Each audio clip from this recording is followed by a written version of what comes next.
You are doing something. You are being meaningful. There'll be people who have said to you, wow, you're great. Wow, thank you for helping me.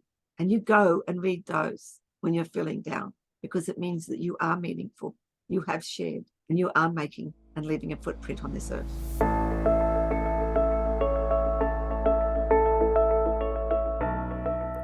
Hello and welcome to the Driven Female Entrepreneur Podcast.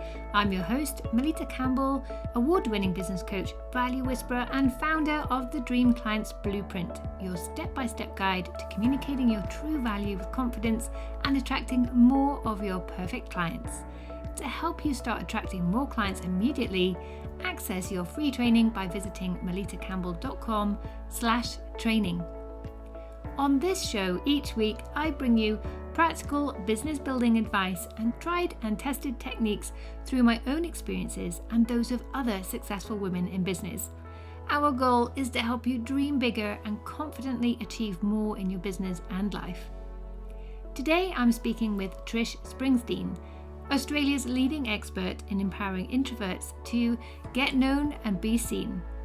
She's a multi-award-winning speaker mentor, international best-selling author, and WebTV host specializing in speaker training.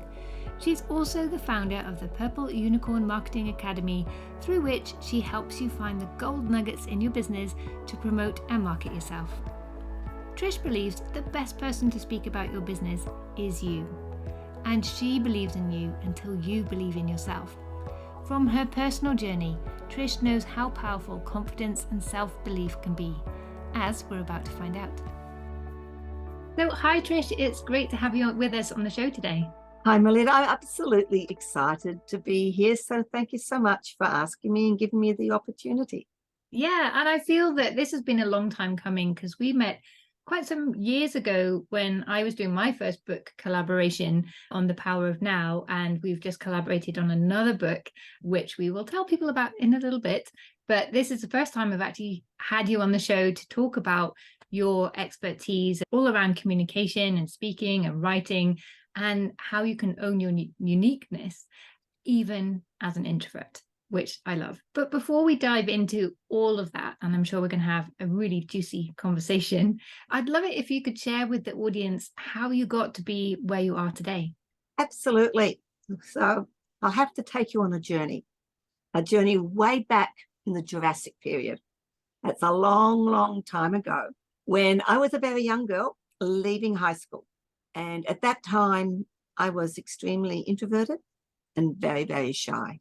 And anybody who knows me then and meets up with me now, they would have rolled around on the floor if I said at that time that this is what I'm doing now. I'd have my own business. I'd be speaking. I'd be on a podcast talking to people. They would not have believed that because that was not who I was. I didn't really believe in myself. I was quite happy just finding a nice corner, reading a book, being in the background. So if we go forward in my journey, just because I was shy and introvert doesn't mean to say I wasn't doing well at work. I worked in a lot of male-dominated industry. I did 10 years in the travel industry, and at that time it wasn't very much male-dominated. Don't forget, it was Jurassic period, people, a long time ago. I worked 10 years in the medical industry, in the indemnity organization, male-dominated, and 10 years in the energy industry, basically along that line. All the way along, I had good jobs, but hey, I wasn't going to get up and speak. I wasn't going to be the face. I was happy to be behind the lines. So you might say, what changed? What changed was we made a big move. We moved from Campbell, which for those listening is the capital city of Australia. And we moved interstate up into Queensland, which is the very big sunshine state. Been there about 3 years. I had a young family. I was working. I was studying part-time, getting my Bachelor of Business degree. No time to get to know people. And one day I was saying, I really need to make some friends. We need to get out more. So this friend of mine dragged me along to a meeting. He said, go to this meeting. You'll make loads of friends. I thought, okay, I'm introvert, shy, but pulled myself together, trotted into that room and nearly had a heart attack because he did not tell me it was a Toastmasters meeting. He did not tell me that you had to speak. He did not tell me that they were going to ask me to get up and say something at the meeting. The funny thing is I went back because they were nice people. Fast forward 26 years. I've been in Toastmasters 26 years. And yes, I made a lot of friends. But the main important thing that gave me was that those friends supported me, pushed me, dragged me, and convinced me that I had a message, that I had a story. And it's why I'm very passionate, people, about believing in yourself. Because it wasn't until then that I realized how empowering it was and that I could do things that I never thought I could do. And that led me to starting my business.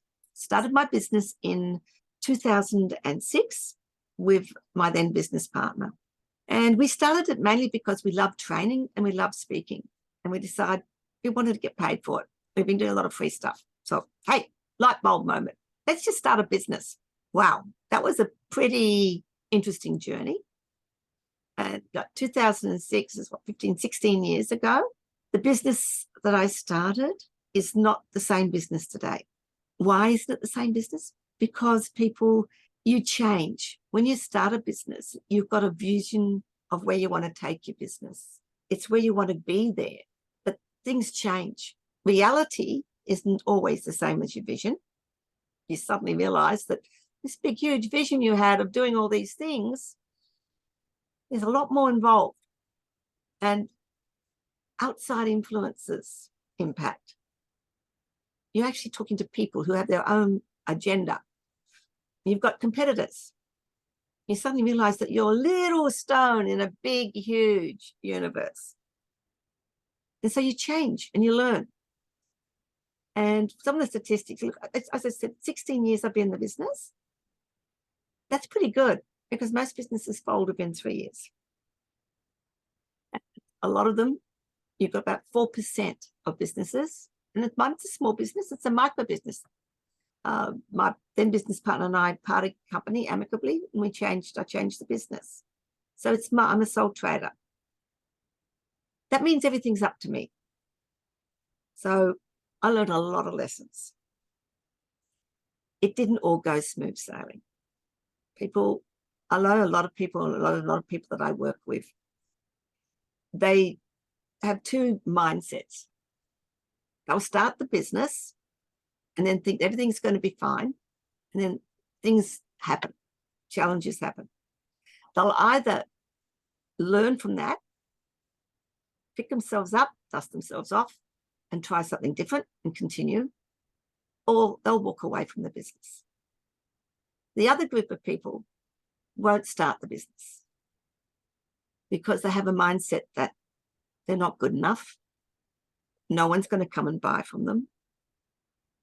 It's going to be too hard. And 20 years later, they're still saying that and regretting it. I know which group I'm happy to be in. And that group is the one that took 60 seconds of insane courage, which is one of my favorite sayings, dived into the business with my business partner. We changed things. I mean, we'd been in the business for a while, and then I was able to do it because I was still working, but I could work around my hours, so I was comfortable. Business was poodling along. I was still working. And then that business, the paid business, said, we want to change what you're doing. You'll have to go really full time and you've got to come back to the head office. And that's where I was at. Do I go back to that? Or do I continue with the business? If I go back to that, I have to give up the business. Took a deep breath and said, yes, I believed in what we were doing. We were having fun. We had clients. We were doing well. So I said, yes, chucked in my work, converted my superannuation, stuck it all in the business. And then the global financial crisis hit. Everything we had dried up. The corporate work that we were doing just disappeared. So, hey, there we were at a crossroads. We could fold. And I'm thinking, wow, I just gave up a job for this. What am I going to do? When we just switched, we moved, we changed. We went more into mentoring. So, yeah, it's a tip I can give you right now. Be flexible in what you want and don't hold on to the vision that you start with the business, because the business you start is never going to be the same business that you might be doing 15 years later. Yeah, I love that. And We hear it all the time on the show that where you start is never where you end up. And that's okay, because you start where you are. You start with what you feel inspired to do, what you feel you can do. And then all sorts of things happen from there. You realize you don't like doing that. You realize you can do a lot more than you thought you could. You realize that the clients you thought would be a dream to work with are actually a nightmare, or vice versa. You discover all sorts of things. And it's okay, as you say, if you have that growth mindset, if you stay flexible, if you stay open-minded, keep trying new things, then things come together and it all works. And I actually started my business in 2008, in the crisis when everything crashed. But I thought, well, it's just me. I don't need to have a lot of contracts. I just need one to get started. And I got that one contract on my first day. It's like, great. Well, that's the sign I needed. And then I got another one and another one, and it worked bit by bit. It grew, but then, it grew into something that I thought, I don't really like this. So my business has evolved a lot since then as well. And I was really laughing at your journey, because when you said you went to Toastmasters for the first time, I had the same experience. I remember I was in a position where I needed to start speaking more at work, and I was terrified. And then my friend was like, come to this meeting with me. And I was really expecting it to be all these men with dicky bows, talking about really important things. And I thought, well, I'll just go when I sat at the back. But it wasn't. As you say, they were lovely people, really supportive, and I learned so much. But I didn't speak for 6 months. I managed to hide. I was always a timekeeper, so nobody noticed. You were lucky. I was. It was a really big club, so there was a lot of demand, so nobody seemed to notice. But even in that time, just learning from other people, and the nice thing with Toastmasters is everyone gets that feedback. So just learning from those evaluations and incorporating that in work, I started speaking up more and people started listening. I was like, wow, this is new. And when I was giving presentations, people were asking me for feedback. I wasn't aware that I was doing anything different, but obviously I was. And then I got promoted, and then I started speaking. And then, boy, that was a whole new journey, and just opened up so many doors, because when you improve and grow in confidence in one area, then you have that beautiful ripple effect, and other things that you were putting off and thought, no, I'm a shy person, I can't do that. Suddenly you're like, maybe I could just try it out a little bit. And for me, that was networking. So I was like, if I just go and I'm there for 5-10 minutes, that's okay. And bit by bit, I had just one conversation at a time and started to love it. So it's really interesting to hear the echoes in our journeys along the way.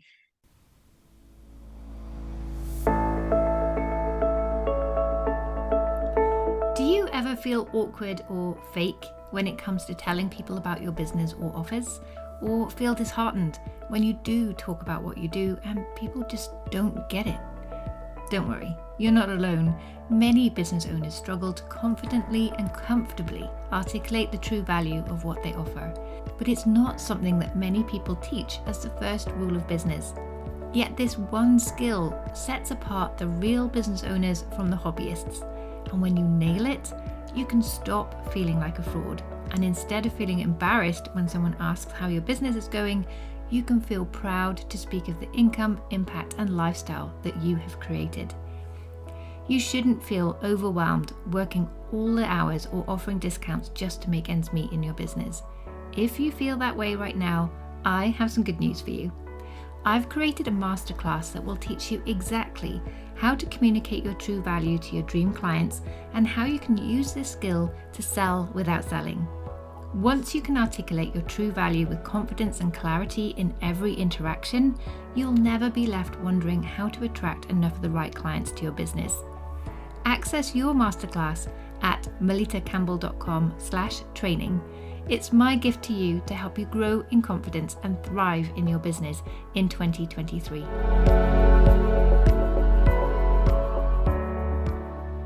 One thing you said there that I really loved and I want to come back to is your favorite saying, the 60 seconds of insane courage. Tell me more about that. 60 seconds of insane courage. It emerged out of one of my favorite quotes, which was from We Bought a Zoo. And it was about, and they talk about 20 seconds of insane courage. Just have 20 seconds of insane courage and amazing things come from it. And I thought about that. I thought, wow, I think it's more like 60 seconds. For me, it's become sort of one of my trademark sayings. And it's broken down to 20 seconds to acknowledge the negative thoughts, because as soon as someone asks you to speak or asks you to step outside your comfort zone or to grab an opportunity or to start a business, the first thing that comes in, and it happens to all of us, is those negative voices that say, no, forget it. You can't do it. They're going to find out that you're going to be a fraud. No one's going to want you. So 20 seconds to acknowledge that and accept that, yep, okay. But then 20 seconds to put up a stop sign and say, no, I'm not going down that spiral. I am awesome. I am good enough. I have something to say. I have a message. I believe in myself. And then 20 seconds to smile, pause, and say yes. Start that speech. Say yes to that opportunity. Say yes, and I'll start that business and I'll work out how to do it as I go along. And that's my 60 seconds of insane courage, because that's all it takes. And absolutely awesome things do come from it. Freakingly awesome things. And especially when you use those 60 seconds to believe in yourself. I never believed in myself, as I mentioned in my journey. And when I did, it was so empowering. I mean, you may have heard about that imposter syndrome that creeps in. Imposter syndrome doesn't creep in when you believe in yourself. Because if you believe in who you are wholeheartedly, the warts, the good things, the bad things, it's such a solid foundation that nobody can rock you off that. It's how empowering it is. And then if something does come in, because, hey, we get a challenge, we don't feel too good, things may not go right, and then that little syndrome comes in, or those little voices, then you do that 60 seconds of insane courage. And you say, no, that's not me. I know who I am, and I'm going to move forward. It's really powerful. So powerful. I really love that. It's so true, isn't it? We are presented with an opportunity, and the first thing we think is, oh no, I couldn't do that. Oh, I'm sure they mixed me up with someone else. All of these things come flooding in. But as soon as you stop that and recognize it and just say, hang on a minute, is that true? Is that really true? How do I know that's really true? And you start to challenge that, suddenly you realize, nope, not true at all. I've just made that up. I don't even know what that's based on. So sure, let's do this. So I love that you start with acknowledging that negative thought and then challenging that and turning it into something positive, because usually there is a positive thing around that. And the only way to build the courage and prove to yourself that it's possible is to take that next step. I've really embraced the question or the sentiment that, well, I don't know, can I really do this? I don't know. No one else knows. The only way to do it is to do it. It's to find out. So yeah, fantastic. I love that. 2020, brilliant. So what's the most insane thing that you've done? The most insane thing, I started a business. That's pretty insane. And then I started writing books. That was pretty insane. The most insane thing I've ever done, really, and it's tied up in believing in yourself and in the fact that we don't perceive ourselves as others perceive us. I got nominated for an award, and I've never entered an award before. It was a worldwide award, and I ummed and ahed for hours over this freaking award, and then decided to do it because I thought if someone's nominated me, I really got to acknowledge that they thought there was something about me that they thought was worthwhile. And if I didn't acknowledge that and do it, I was doing them a disservice. I was being arrogant, and how dare I be arrogant to think that that person was wrong? How could I do that? So I entered the award and I made finalist. Oh my gosh. And then they wanted me to go to San Francisco because that's where the award was going to be. I could still get scared about it because how could I possibly go to San Francisco as a finalist and not even know if I was going to win? How could I do that? So I did. That was an insane thing. I told my husband I was going to San Francisco to this award ceremony, and I was just going to go because I figured even if I didn't win, I'd get some photos of me over there. I was a finalist and I may meet some people. And long story short was I won. I won the Women's Gold Award for mentoring. I was absolutely over the moon because mentoring is my passion. But not only did I get that, I got the Bronze Award for Women Entrepreneur of the Year. And I thought, wow, my insanity paid off. And so that's probably the most insane thing.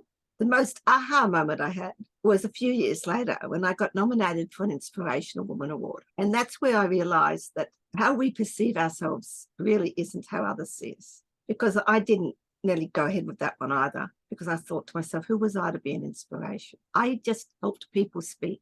I wrote my books. I had my little business. I just helped people speak. And that's, again, where I realized that it was extremely arrogant to deny what someone obviously thought they saw in me. And I learned from that we should never look at what we hear, our voices, and how we perceive ourselves, because that's not how others see us.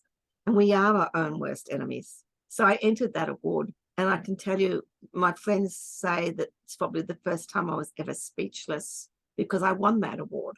And I was absolutely shocked that I'd won it, because I thought there were other people, there was people who were doing awesome things of domestic violence, people who were doing, from my perspective, they were really inspirational. I just had a little business. It was a judged award, but it was a judged award on an interview and a whole lot of questions. So I had to own up to the fact that how people see me is different to how I see myself.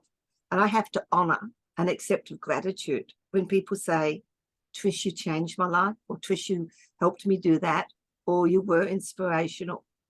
And I've learnt now to say thank you. I learnt to say and accept it, because we as women people, we are too easy to say, oh, that wasn't anything, or I didn't do that. It was part of a team, or I just helped, or we negate how awesome we are. And if there's anything that any of your listeners can take away from what I'm saying, is never negate how awesome you are. Accept how awesome you are, because we're each unique and we're each awesome, and we never see ourselves as others.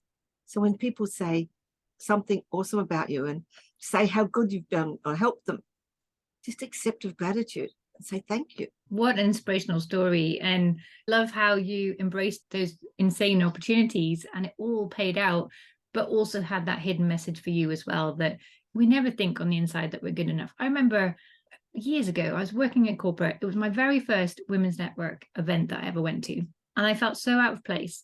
Everyone else seemed to be smiling and like knowing what they're doing. And this was really back in my shy days. So I was just very quiet. And then we had to exchange postcards in one of the workshops. And we had to write 3 words that were our first impression of the person sitting next to us and then exchange them. But we weren't allowed to look at them until afterwards. And then when I turned my card over, it was friendly, confident, and successful. And I was like, she got that just from looking at me. I was like, I feel like the least confident person and least successful. And goodness, it was a real insight as to how other people perceive you.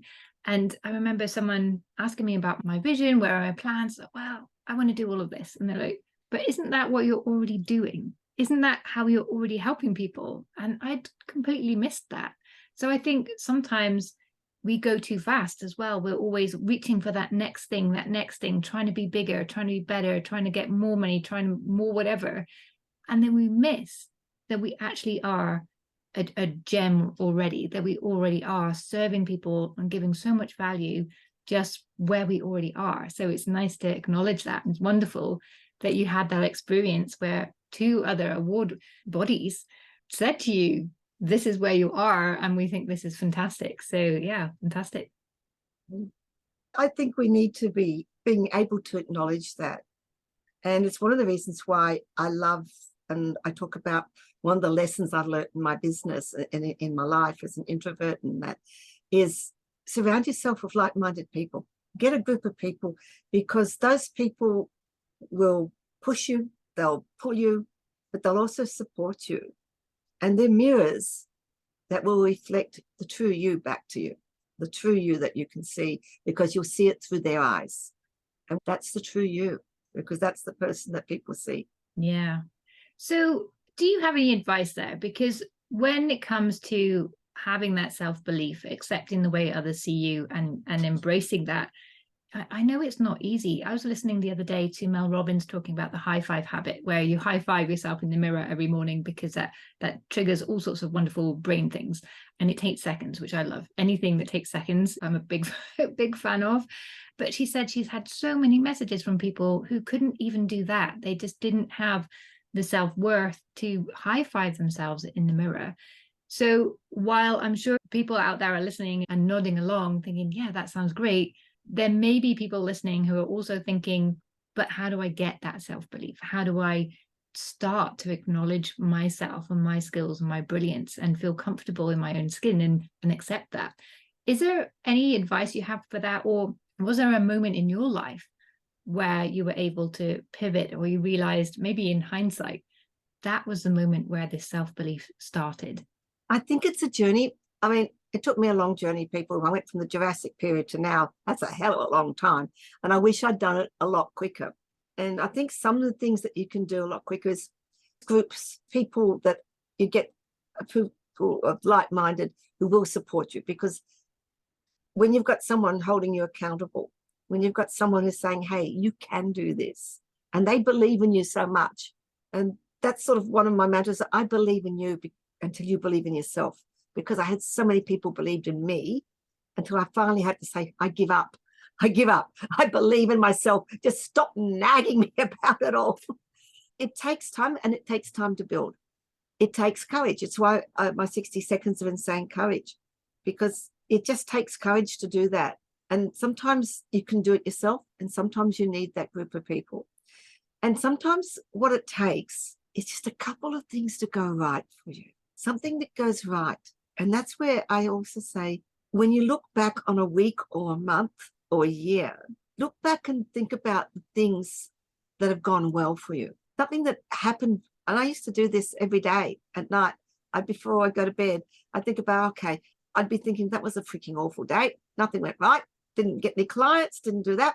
And then I'd sit down and just take a deep breath for my 60 seconds, 20 seconds to acknowledge it didn't happen very well today. And 20 seconds to think, okay, what did happen today? It was a brilliant sunset. It was a great day. I had a good conversation. I actually got a chapter done in my book. I actually did a post on Facebook. I had a call from someone. I walked into a network meeting and I didn't collapse in a heap, because I tell you what, I know exactly how you feel. I'd stand outside network meetings shivering because I didn't think I could go in. And I would say, yes, I did.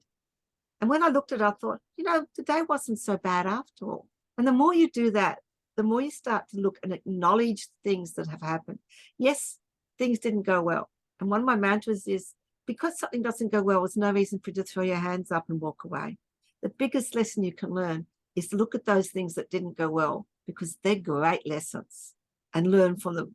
And then take those lessons and put them to move forward. Because if you don't move forward, you're going to stagnate. You've got to move outside your comfort zone. You've got to take that step forward, because the more you stay there and you become complacent in that comfort zone, the more you stagnate. You don't grow. And I tell you what, people, growing pains are not easy. And I've been there with you. I know it's not easy to believe in yourself. But when you've got people telling you over and over, yes, when you can get up and speak, I believe everybody should get speaking and communication, because I believe it underpins everything you do. So if you can get up and do a speech, if you can answer an impromptu question, then you have that confidence. And the more you do it, the more you're going to grow into that belief. And yes, you're going to step backwards sometimes. And yes, you're going to face challenges. And yes, it's going to be a rocky road. But I tell you what, at the end of it, when you stand there in your power, whatever power you have, and you look around and you think, I know who I am. I'm going to embrace my uniqueness, because each of us is unique. That is so empowering. It is just, I get chills up the back. And yep, people, I'm not perfect. I still told you, I shared with you, I still have things that, challenges that give me that little, oh my gosh, things aren't going to work out. We've all been that way. But I think the ones of us that are going to keep moving are the ones of us who will say, okay, that's fine. There is going to be another day. There is another way of doing it. And I believe in who I am, and I believe in my message. People, if you want to start a business, you've started it for a reason. If you've written a book, you've written it for a reason. If you've written some words, you've written them for a reason. If you've got a product that you like selling, whatever it is, it's because you've got a reason for it. Just remember that reason and stick to your values and stick to your beliefs. And the more you do it, the more you own it. And that day when you step in and you stand up and say, I am awesome, that day is powerful. Yeah, amazing advice. And I like that you highlighted there that it's a journey. There is no one sort of, I don't believe myself and then ta-da, suddenly I do. And it takes time to explore and understand what this uniqueness and brilliance is, and to ask others and reflect on things. You know, I totally agree with you that it's a journey there. And I want to highlight something that we were talking about before we came live, and you talk about that you've written books, and you've actually written 19 books. But 4 years ago, you didn't think you could write. No. So it's my first book when we first started our business, my partner and I, and we were told we had to have a book for credibility. Now, we're lazy people. I don't like doing things and renewing things. And this is why my two favorite words are repurpose and leverage. We had a blog. So what we did for that book, we went to our blog, took our favorite 10 blogs. They became the 10 chapters in the book. We changed the titles, changed the word, and we had our book in 2 weeks. That was awesome. The thing is, we did everything else wrong after that. We trusted a publisher. And in those days, going back about 2007, publishers, we paid 10,000 Australian dollars to get a whole heap of books, and we trusted him to do the cover, trusted him to do the title, because he said, I've got graphic artists, I can help you. So now I have a book. At that time, we had a book, a whole lot of boxes of books, which I tell you, we're now in 2022, I've still got about 50 of those left over. That's how long it's taken, because he took what we gave him as a sample for the cover and he used it. He took the title and he used it. Didn't change it, didn't give us feedback. So we've got an awesome book, awesome information, lousy cover, terrible title. So that was our foray into writing. And I thought, tick that, done that. And I'm a speaker. I worked hard to become a speaker and a trainer. I was very happy in that. You know, I remember I said about complacency and being happy. Very happy. Fast forward about 5 years ago, someone said to me, can you do a chapter for me in a book? And I said, no, I'm not a writer, I'm a speaker. I walked away. And they came back. I said, no, we really want you to do a chapter. And I was about to say no again when I just sort of slapped myself figuratively on the face. I said, what are you doing, Trish? You're teaching people and mentoring people to step outside their comfort zone, to do 60 seconds of insane courage, to do something and do it. How can you not do that? So I thought, okay, I'll do a chapter. It was fine, I thought, because it was a book in America and no one in Australia was going to read that book. No one. It would be fine. If it was terrible, which I thought it would be, no one's going to know. Big mistake, people. People in Australia read it. And the thing is, they liked it. And so I had to sit there and talk about my mindset. And I thought, you know, you've had this block about writing. And it probably came a little bit from the whole publisher issue and the whole traumatic stuff from when that first book. And we thought, oh, you know, I thought it was never again. And I sat down and thought, if someone in America wanted you to write a chapter and people in Australia read it and they all thought it was good, who am I? And there was my question again. Who am I to say I can't write? So I told that mindset to go jump. And I sat there and thought, you know what? You just write as you speak. And that's what I do. I just write as I speak. It's like I'm having a conversation. When I'm speaking, it's like I'm having a conversation with people. That's how I see it. So when I write, I'm just speaking. It's just coming out on paper. So that was about 4 years ago. Since then, I've co-authored. I've been a contributing author and an author. And we're now 19 books. And all I can say is when you overcome the mindset of something, get out of your own way, because things will happen and you'll find that you'll get asked to contribute. And once you've done one thing, once you've done 2 or 3 speeches, it's easier to speak. Once you've started writing, you find that you would like to do more. And one of the reasons why I do that is because people were on this earth for a period of time, long, short. We have so many footprints that we leave on this earth. And we have our passions, our beliefs, our values, our messages we're an advocate for, the products we sell, the things that we do, the businesses we start. And I feel I want to leave a legacy. And for me, writing is my legacy, because people don't throw books away.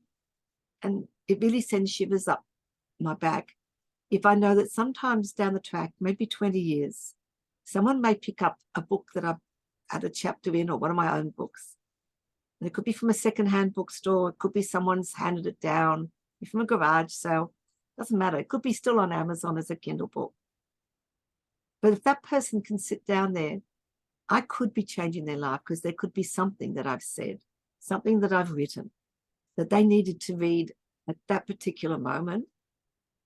And that is powerful. And that's why whenever I speak, it's never about me. Whenever I write, it's never about me. It's the footprint that I can leave, the legacy that I can leave. It's about the person that might need to hear what I've said, listen to this podcast and hear something, or pick up a book many years down the track. That's why I write. And that's why I think we're so unique, each of us. We have our own stories. Even if you're sitting here listening to this thinking, I don't have a story, I know and feel for you, because I didn't think I had a story for many years. Our stories don't have to be huge. They don't have to be large. They don't have to be earth-shattering. Our lives are our stories.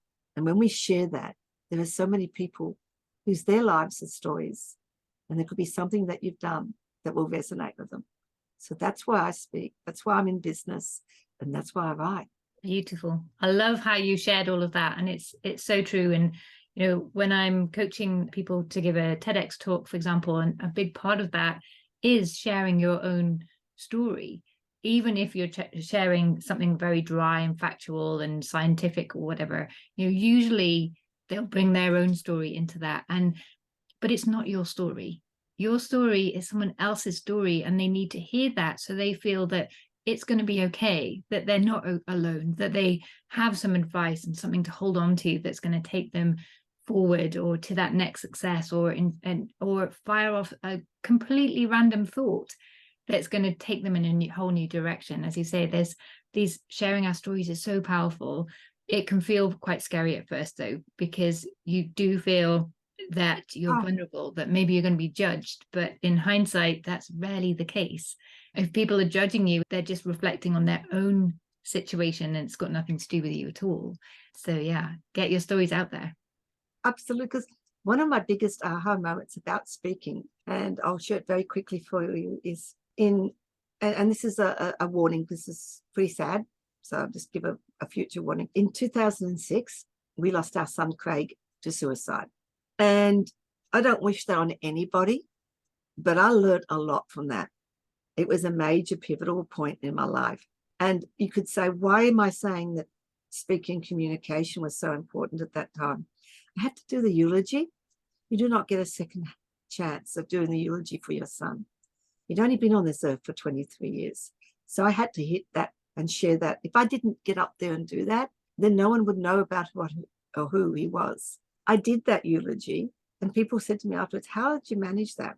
And it wasn't until many months later, when I was processing, that I realized it was because I knew how to speak, because I knew how to take the emotion, and I knew how to share stories, that I could stand there on a very important day in our family's life and you do due testament to his life. And that's why I'm so passionate about speaking. And that's why I'm so passionate about sharing your stories, because you do not know what's going to happen the next day. And I live every day to the fullest. And I want to help my people who are sitting there thinking, I shouldn't start that business, saying, yes, you should. I shouldn't write that book. Yes, you should. I shouldn't get up to speak. Yes, you should. You should do what pulls to you. So take your 60 seconds of insane courage and stand up and just shout out to the world. You have stories. You are unique. Just share them. Thank you so much for having the courage to share that story. And A good friend of mine committed suicide when I was 19 at the time, so very young. But the reason was she didn't believe she had anything valuable to offer. And that really impacted me. And I think my journey was already on that path anyway, looking back at earlier memories, but it really pushed me more into an area, and why I feel so connected with what I do now, of helping people believe in that value and learn to communicate that and engage and stand behind it, because everyone does have so much value to offer.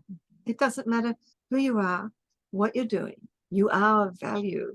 You don't see it. Remember, I've just shared with you how we never see ourselves. Let other people, whenever I get down or that imposter syndrome starts to bite, or I start to feel that negativity, someone said to me, how do you stop that? I said, you know what? It's very easy. I go and look at the testimonials I get from my clients. I go and look at the awards I won, trophies, my awards. And I sit there and look, and it's not because I'm big noting myself. What I'm looking at is these are third-party credibility. This is third-party people saying, you know what, Trish, you are awesome. You are doing something. You are being meaningful. You have got a business. You don't have to go win awards, people. I'm not saying you have to, but there'll be people who have said to you, wow, you're great. Wow, thank you. If you're in business, you will have testimonials of people who say, look, thank you for helping me. And you go and read those when you're feeling down, because it means that you are meaningful. You have shared, and you are making and leaving a footprint on this earth. Absolutely. And I think this has been a running theme throughout this episode, has been, listen to the feedback of other people and accept that, and allow that to overtake that negative voice that we have internally, because, hey, what does it know? Absolutely. So one thing you mentioned there that I just want to touch on quickly was your idea, because one thing about writing books, writing speeches, is they take time. They take time to create, they take time to do well, they take time to put together. And that's the point where very often we think, I don't have time for this. But you were talking about repurposing and leveraging, which helps you to make sure that you can fit all of this in, that everything you create, and I'm a big believer that no content is ever wasted, even if it gets edited out of your book, you can use it somehow. But I'd love it if you could share your methodology or your thinking around that. Absolutely. Look, I was conducting a workshop at one stage, and we were talking about repurposing and leveraging. And someone just said exactly like this, how am I going to write a book? And I can't do it. And I said, 500 words a day, which is a blog. It's not very much. 500 words a day for 30 days is 15,000 words. That is a book. And nowadays, especially, people don't want long, big, huge books. They like to be able to read something quickly. So if you sit down and just write 500 words a day for 30 days, you have a book. You might write more some days, you might write less in other days, but that will give you a book. The second thing you can do is exactly if you've been in business for a while and you've got a blog, go to your blogs, pick out your favorite blogs, change the titles, tweak the words, you've got a book. If you've got a podcast like Melitta, you transcribe that podcast, Conversations with Melitta, there's your book. I had a blog talk radio live for 2 years. I interviewed guests on that. I'm transcribing all of those interviews, and it's a series of books called Conversations of Trish. I just get the transcription done, get it edited, and there's my book series. I also did frequently asked questions, and I did quotes. That whole 2 years becomes a whole series of books in different things. If you like doing videos, and that's your thing, you do lots of videos, transcribe the videos, you've got a book. You can also take the audios out of your videos, and you've also got audio books there as well. You can read your books. If you are a trainer and you do workshops, and you've got an online workshop, or you just do workshops, go and look at your notes, your book's there. So you don't have to start from scratch. And if you're not sure how to write, but you love to talk, put the recording button on, record yourself, get that transcribed, and there's your book. My book I facilitated a book for Touched by Breast Cancer. And one of the people who wanted to put a chapter in there couldn't write. So I got her to come in. I asked her questions, recorded it, and got it transcribed. And there's her chapter in the book. She's been an author. Someone else who also didn't want to do it, I did the same thing for them. Asked them questions and transcribed. And if any of those don't work for you, you can actually get a ghostwriter. And that's someone who will come and talk to you, ask you questions, listen to your story, will write your book for you. They have no ownership of the book. They'll write the book, they'll give it to you, you can read it, you edit it, you change what you want, but there's your book. It's a ghostwriter. So when people say to me, I don't want to write a book, I say, you need to leave a legacy. When they say, I can't write a book, I don't know how to start, I say, there is a million ways of being able to write your book. The thing that's stopping you is not that you can't write. It's not that you not got a story. It's that little voice in your head that says no one's going to read it. And that's where you kick it with 60 seconds of insane courage and go and tell it to go run, because you do have a story. If you've got grandparents, families, how often have we sat around the dinner table listening to all the stories on, Christmas, at birthdays, and all those stories about where they've come from. We did that with my grandparents. They came out from England to Australia, and we said, oh, we've got to write that. You've got to listen. And one day that person's not there. And what's happened to those stories? They're lost.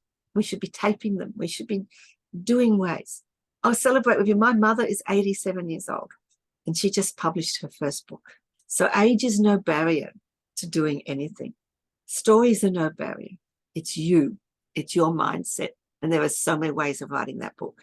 Just do it. And now they have the 60-second framework. There's no excuses. No, there's no excuse.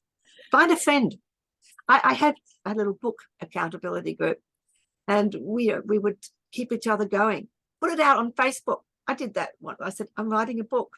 And people say, oh, what are you writing? And I said, this, and when is it going to be ready? So I was silly enough to tell them all, by that date. And so all they do was nag me. How's the book coming along? I can tell you what, people, if you've got someone nagging you, you damn well will write that book, because you don't want them to ask you again how that book is going on. Yeah. In her book, Lady Singh talks about how to get that book written, she did a chapter at a time, but she got a friend to change her Wi-Fi password, and that she could only have the password back once she had written the chapter. So she couldn't access social media. She couldn't access Netflix. she was an outcast until she finished that chapter and said, look, here it is. And then she got the new password. So I thought that was a neat way of getting your accountability done. But Trish, thank you so much. You've shared so many insights, so much inspiration, so much great advice, and so much encouragement as well for everyone. Is there anything that you feel we haven't touched on before we wrap up for today? Oh, look, there's probably a lot more that I could sort of share, but what I'd like to just bring out is the three things that, if you go back and listen to this, you'll see that I've spoken a lot more about them. And just to summarize, it's believe in yourself, work on yourself. I think the biggest thing that we can do is work on that belief, because it is empowering. Taking what I call my 60 seconds of insane courage, it's saying yes to things. It's stepping up, and it's realizing that if something goes wrong, that it's not failure. That's the lesson that you learn. And staying in your comfort zone while it's really nice and warm just breeds complacency and stagnation. And if we want to grow as a person, and even as a business, you have to move forward. So it's taking that courage to step and move forward. I think if you can take those things, I hope that those are the things that could be useful for you and for you to move forward in whatever you want to do in your life. Thank you so much for sharing those. And I think that's a brilliant summary to end with. And I would like to encourage anyone to come and join us in the Driven Female Entrepreneur Club, the Facebook group that accompanies the podcast. And there is already a community of like-minded women, and you can come and share what you're doing with that 60-second framework. What insane things are you going to start working on this week? Come and share, come and let us know what book you're going to write, everything you've taken away from this podcast. Come and share it there, and we can all celebrate alongside you as well. But Trish, thank you so much. If anyone is listening to the show out and about, if they're watching the video, they can see behind you how to find you. But for anyone who's listening, what's the best way for them to get in touch with you or find out more? Oh, look, just go to my website, and it's all those W's, trishspringsteen.com. And you can email me the same thing. It's trish@trishspringsteen.com. Fantastic. And then go to Facebook or go to social media and look for the lady in purple. You'll find me. Yes, we didn't touch on personal brand, but you really have a very strong one there, backed up with your wonderful story as well. So thank you, Trish, for joining us today. Pleasure. Thank you so much for the opportunity to share a little bit about my life. Thank Thank you for joining us today. I hope you took away as much value as I did. And if you enjoyed the show, then I'd love it if you leave a review on iTunes and share this podcast with your network and business besties. There are a lot more tools, tips, and insights coming up for you in the next episode, so don't miss next week's podcast. Or better still, subscribe now so you never miss your weekly dose of inspiration.